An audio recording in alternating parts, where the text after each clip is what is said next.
going. One last section in this chapter. 5.8 is on writing algebraic equations. So this is when they're going to give you some questions in words and you have to transfer them into symbols before you solve the equation. So really what you want to look for here is some key words that are going to tip you off whether you're talking about addition, subtraction, multiplication, or division. So I'm not going to write them all down here, but let's write down some of the most important words. What are some words that make you think, hey, I think this is an addition question? Could be a word like sum. That's actually kind of the most important one.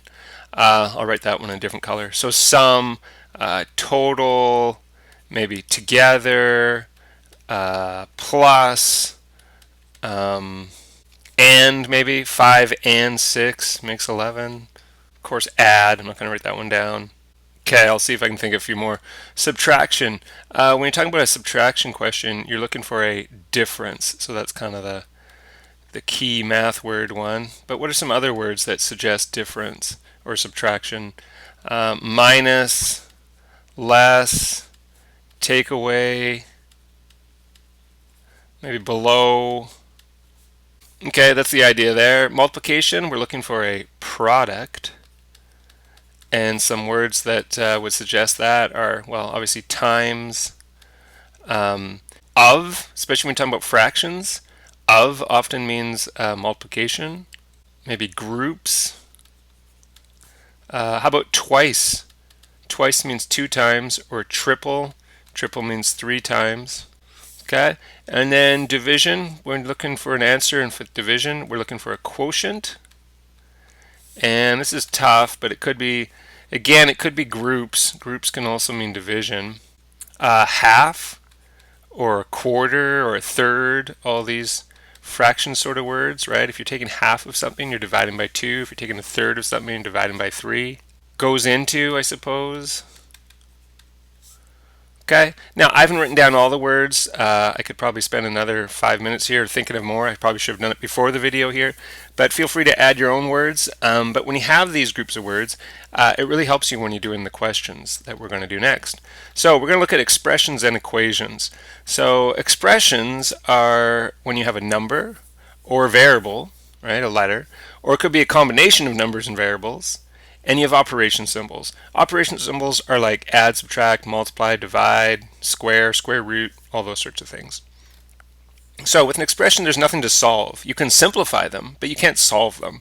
So here's an example, 4 more than a number. All right, well, we don't know the number, so what should we call the number? Well, you could call it x, you call it m, you call it n, you could call it any variable you want. I'll call it m in this one. Now we want 4 more than that, so m plus 4. That's 4 more than the unknown number, right? Could you also put 4 plus m? Yes, when you add, order doesn't matter. So either one of these answers would work. By the way, did we have more in our addition? We didn't, so we could also put more. Okay, 6 less than a number. All right, our number this time, I don't know the number, I'll call it n this time. And we want 6 less. So what's right? Should I do this? Is that 6 less than a number, or should I do this, or are they both right? Only one of those is correct. You have to be very careful with subtraction because order matters. And it turns out that this one is incorrect, right? We're starting with our number and we're doing 6 less than that. We're taking 6 away from our number. So you have to do it in this order. I know the 6 comes first when it's written here, but if you're doing 6 less, you have to actually write it this way. Okay, next one, the product of 7 and a number. I'll call the number y this time. So product means multiply. You can check our table up there if you want. So you could have 7 times y, but we like this to be as simple as possible. So rather than going 7 times y, why don't we just do 7y? That would be our best answer. Could we also do y7? Well, you could. I mean, if you have two things side by side with nothing in between, it does mean multiply. But we tend to always put the coefficient first, the number first, and the variable second. So I would not do that. This would be the only answer I'd do for this one. I mean, you could have a different letter if you want, but 7y, 7m, 7n, something like that. Okay, here's a 2-step one. 5 more than half of a number. Okay, half of a number, there's 2 ways you could do that. You could either say, well, remember, we said in our table, of means multiply. So 1/2 of means multiply a number, so I don't know, I'll call it m, 1/2 times m, or just 1/2 m. And then we want 5 more than that. So then we could add 5. That's a totally acceptable answer. Now, my preference, however, is if you're taking half of a number is same as dividing that number by 2. I like this better. M divided by 2. And then do your 5 more. Then go plus 5. So in other words, 1/2 m right there is exactly the same as m divided by 2. You do either way you want. My preference is the bottom one, but many students and teachers and stuff prefer the top one. Does not make any difference whatsoever. And you could also have the 5 out front, couldn't you? Because order doesn't matter when you add. So it could be 5 plus 1/2 m, or it could be 5 plus m over 2 as well. All right, let's talk about equations, because that's really what this chapter is all about. So an equation is where you just take a couple expressions and you just state that they're equal to each other, right? And with equations, you can actually solve them. And that's what we're going to do. So, first of all, we're going to write the equation, and then we're going to solve it. 12 more than twice a number is 18. Twice a number. That sounds like 2 times a number. 2 times m. But I'm not going to put 2 times m. I'm just going to put 2m. Now, we want 12 more than that. So we better also add on 12. Is a kind of a hint. When you see the word is, that would probably mean equals sign right there. So is 18 equals 18. Great, now we can solve this, right? We want to get the m by itself. Let's get the 12 out of here. So let's subtract 12 from both sides. You're left with 2m on this side, and 18 minus 12 is 6. Last step, this is 2 times m, so we'll divide by 2 and divide by 2 to get rid of the 2, and we end up with m equals 3 as our final answer. Okay, you could try that out if you want. Twice a number, well, 2 times 3 is 6, and 12 more than 6 is 18. Yeah, we got it. Okay, next one. 3 times a number, well, that's pretty quick to do. 3 times a number could be 3m or n or whatever you want. That's 3 times a number. Decreased by 2. So you're taking this amount and you're decreasing it by 2, and you're getting 4. It is 4. It's equal to 4. And we're ready to solve this. Add 2 to both sides. Solving this shouldn't be that bad anymore. You've solved some stuff that's way harder than this. 4 plus 2 is 6. Then we're going to divide both sides by 3. And you'll get your answer. N equals 2 this time. Whoop, I changed colors. Oh well, that's fine. Okay, the sum of a number and 6 times the number is 42. Ooh, this is tricky. So we have the sum of a number and something else. So let's do that part first. We're adding together. We have a sum, so we're adding together a number. Let's call it, I don't know, let's call it W. So we're adding together a number and 6 times the same number. So in other words, 6 times W. So we're adding together a number, there it is, W, and 6 times that number, which is 6W. That makes sense? Sum means add. We have a number right there, which is W, and we also have 6 times the same number, which would be 6W. Is, so equals 42. All right, what would you do first in this one? Combine like terms on the same side. W, or 1W if you want, plus 6W is 7W equals 42. You only have one last thing to do. Divide by 7 on both sides, and you get W equals 6. Okay, 5 times a number, so that's okay. 5 times a number, I'll put 5x this time. 5 times a number equals, all right, equals the number, well, it's the same numbers before, so x plus 8. Oh, okay. Just have to solve that. What would we do this time?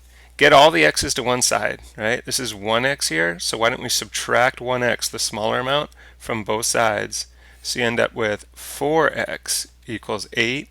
Then you can divide both sides by 4 to get your final answer, and you get x equals 2. All right, the last two are a little different. These are kind of word problems, get a little bit tougher here. So the first one says, the sum of 3 consecutive numbers is 33. Find the 3 numbers. We have to find 3 numbers. So what I recommend you do is write down what we're trying to find. We're trying to find the first number, the second number, and the third number.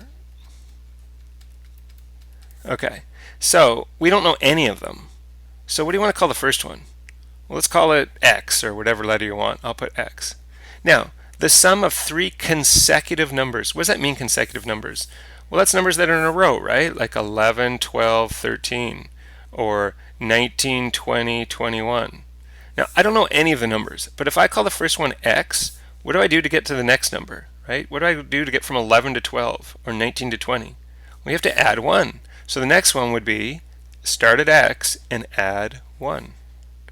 What you do for the third number is you start at the first one and you add 2, right? 19 plus 2 equals 21. So our third number would be x plus 2. Okay, so that's critical that you figure this part out first before you try to do any equation. You got to figure out how to express your unknowns. So the first number we're calling x, the second one is 1 more than x, so it's x plus 1, and the third one's 2 more than x, so it's x plus 2.